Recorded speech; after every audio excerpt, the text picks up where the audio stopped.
사랑하는 성도 여러분, 우리의 삶에 가장 중요한 문제가 뭘까요? 아파트요?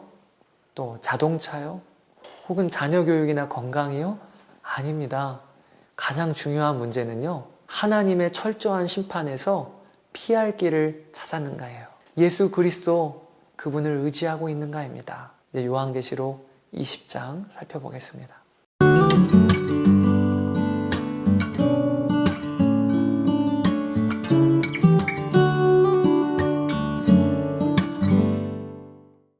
오늘은 1절에서 10절 천년왕국과 사탄의 패망, 그리고 11절에서 15절 하나님의 보좌 앞에서 벌어지는 최후 심판으로 나누어 본문을 살펴봅시다. 여러분, 천년왕국이라는 말이 들어본 분도 계시겠지만 생소하시지요. 오늘 본문에 보면 천년왕국의 모습이 등장하는데 차근차근 우리 한번 접근해 보겠습니다. 첫째, 천년왕국이란 사탄이 아비소스, 개역개정에는 무적행에 천년 동안 감금되어 있는 시기입니다. 그리고 천년이 다 차면 사탄은 잠시 풀려나게 됩니다. 둘째, 천년왕국에선 예수의 증언과 하나님의 말씀 때문에 목이 베인 사람들, 즉 순교자들이 살아납니다. 또 육체적 순교자뿐 아니라 짐승이나 짐승 우상에게 절하지 않고 그들의 이마와 손에 짐승의 표를 받지 않은 사람들, 즉 믿음을 지킨 성도들도 살아납니다. 5절엔 이것을 첫째 부활이라고 표현하는데, 이렇게 첫째 부활을 한 이들이 그리스도와 함께 천년 동안 다스립니다. 이들은 하나님과 그리스도의 제사장 역할을 하고 왕과 같은 역할도 하여 심판할 권세를 부여받습니다. 이게 6절까지예요. 셋째, 천년왕국이 끝나면 사탄은 옥에서 풀려납니다. 그는 최후의 전쟁, 이 전쟁을 하기 위하여 사방의 민족들을 모아 하나님을 대적합니다. 그러나 결국 불로 심판을 받고 영원한 불바다로 던져집니다.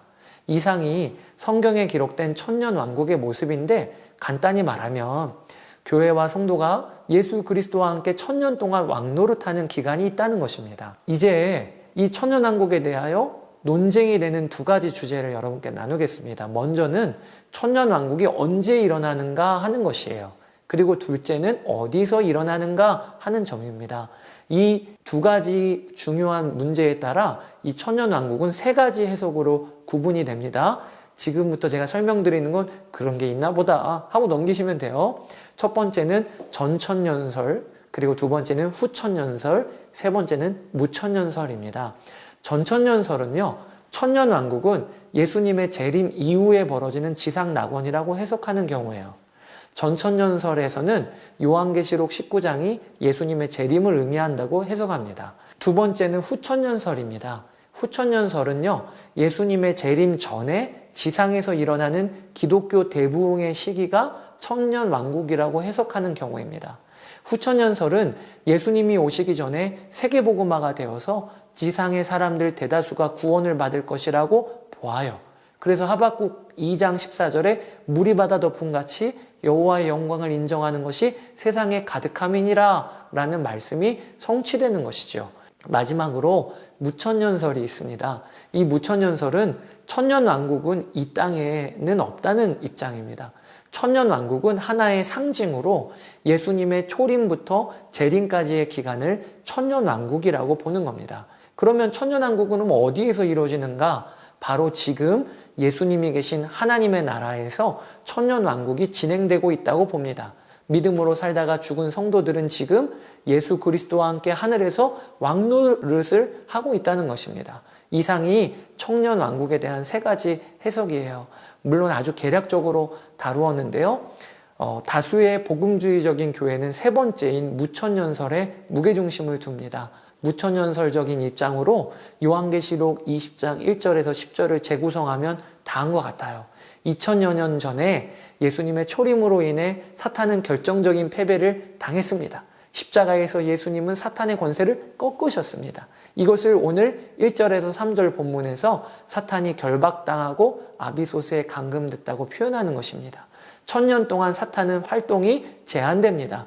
여기 천년은 상징적으로 예수님의 초림부터 재림 때까지의 기간을 말합니다. 사탄은 이 기간 동안 민족들을 완전히 미혹하지 못합니다. 그래서 온 세상으로 복음이 전파되는 거예요.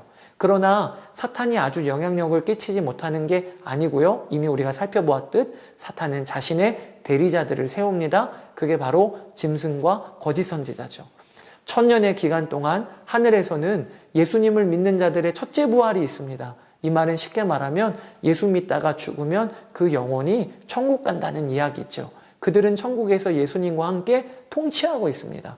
반면 이 땅에서 예수님을 믿지 않았던 자들은 첫째 사망, 육신의 죽음 이후에 그 영혼이 지옥, 아비소스라고도 하고 무적행, 음부, 스올이라고 표현되는데 이 지옥에서 고통을 받고 있습니다. 그들에게는 첫째 부활이 없는 거지요. 천국의 부활이 없는 거지요.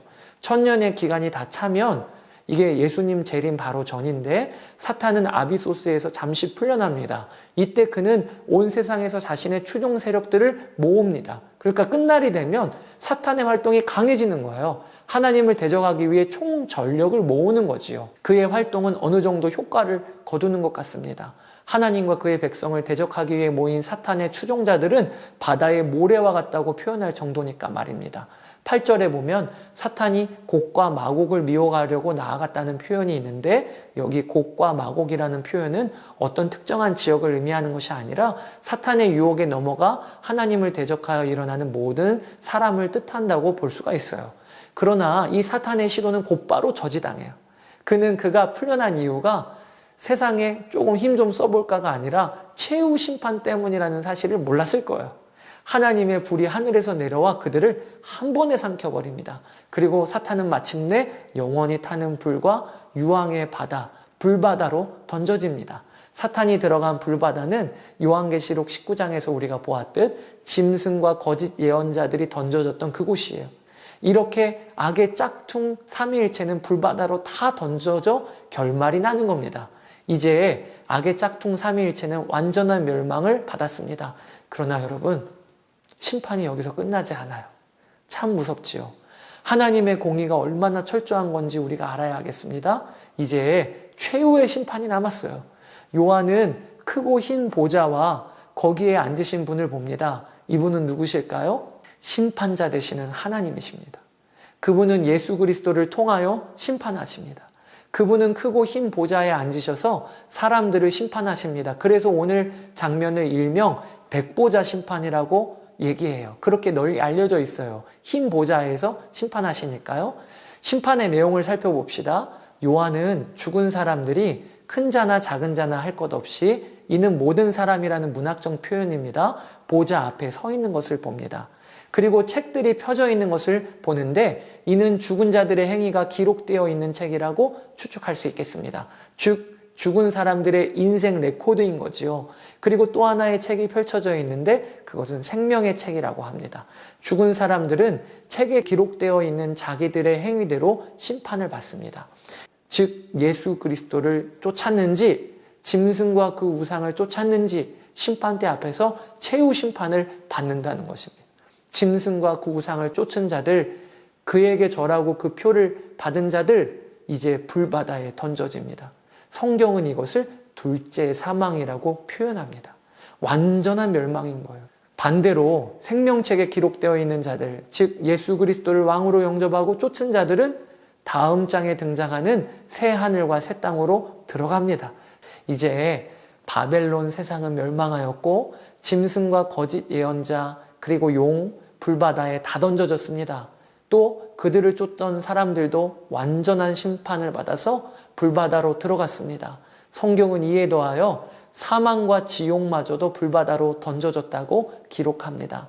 즉 마귀가 사망의 권세를 갖고 사람들 협박해 왔잖아요. 너 죽어. 그랬는데 그 사망마저도 심판을 받았다는 것입니다.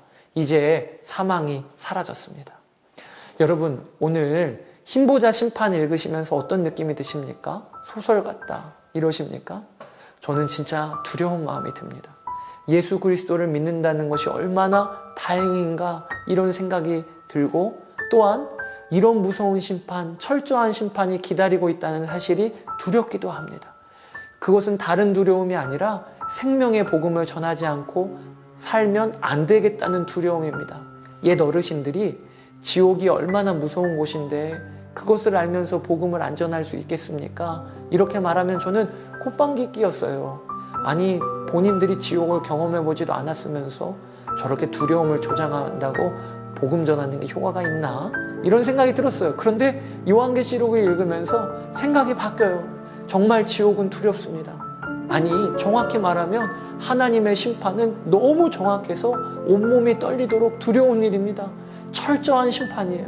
모호한 심판이 아닙니다. 그러므로 이 심판을 피할 수 있는 유일한 길인 예수 그리스도를 전하지 않으면 안 되겠구나 싶은 마음이 드는 것입니다. 예수 그리스도를 붙잡지 않으면 그 인생은 참으로 끔찍한 겁니다. 어떤 사람이 겉으로는 멀쩡해 보여요. 모든 거 갖추고 있어요. 부러울 거 하나도 없어요. 그러면 그런 사람들은 괜찮은 겁니까? 복음을 나중에 전해도 괜찮은 겁니까? 결코 그렇지 않아요. 예수님이 없다면, 예수님이 왕이 안 되셨다면 그는 지금 먼지 하나 붙잡고 모든 것을 잃어버릴 벼랑 끝에 서 있는 사람인 겁니다. 그것을 나도 알아야 되고요. 그 사람도 알아야 돼요. 이런 마음이 요한계시록을 읽으며 일어난다면 여러분은 지금 요한계시록을 바르게 읽고 있는 겁니다. 우리가 지금 당한 최대의 문제, 긴박한 문제가 있다면 그것은요, 무섭게 다가오는 하나님의 심판인 거예요. 이 심판에서 피할 길을 여시는 예수 그리스도, 그분만큼 오늘 내 삶에 필요한 분은 없고요. 그분 없이는 다른 모든 것 갖고 있어도 헛될 뿐입니다. 여러분에게 묻고 싶습니다. 여러분은 하나님의 철저하고 무서운 심판을 피할 길을 찾으신 분이십니까? 그 길을 걷고 계십니까? 예수 그리스도, 그분을 붙잡고 그 길을 걸으십시오.